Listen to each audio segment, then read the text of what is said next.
ఊపిరితిత్తులు. మన ఊపిరితిత్తులు ఎలా వ్యాకోచిస్తున్నాయి?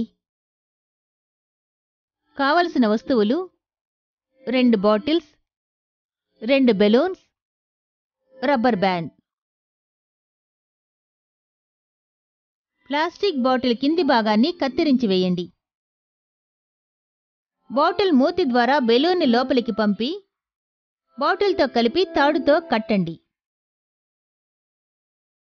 ఇప్పుడు బెలూన్ మూతి దగ్గర ఓపెన్ అయి ఉంటుంది. అది ఇలా ఉంటుంది. బయట నుంచి గాలి బెలూన్ లోపలికి వెళ్తుంది. ఇంకో బెలూన్ తీసుకొని దాని మూతి దగ్గర కట్ చేయండి. బాటిల్ కింది భాగంలో దీన్ని ఫిక్స్ చేయండి. బాటిల్ కింది భాగంలో ఉన్న బెలూన్ని లాగినప్పుడు బాటిల్ లోపల ఉన్న బెలూన్ పెద్దదవుతుంది. అది ఎవరో అందులోకి గాలిని ఊదుతున్నట్టుగా అనిపిస్తుంది.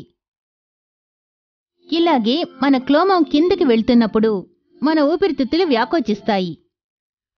పసుపు రంగు బెలూన్ మన ఊపిరితిత్తులు, ఎరుపు రంగు బెలూన్ మన క్లోమం.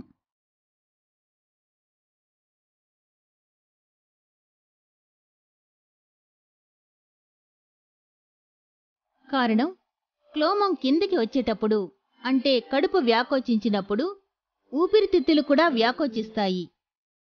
క్లోమం పైకి వెళ్ళినప్పుడు అంటే కడుపు సంకోచించినప్పుడు ఊపిరితిత్తులోని గాలి బయటికి వెళ్తుంది. ఆశ్చర్యకరమైన నిజాలు. మన హృదయం ఒక రోజుకి 1,00,000 సార్లకు పైగా కొట్టుకుంటుంది.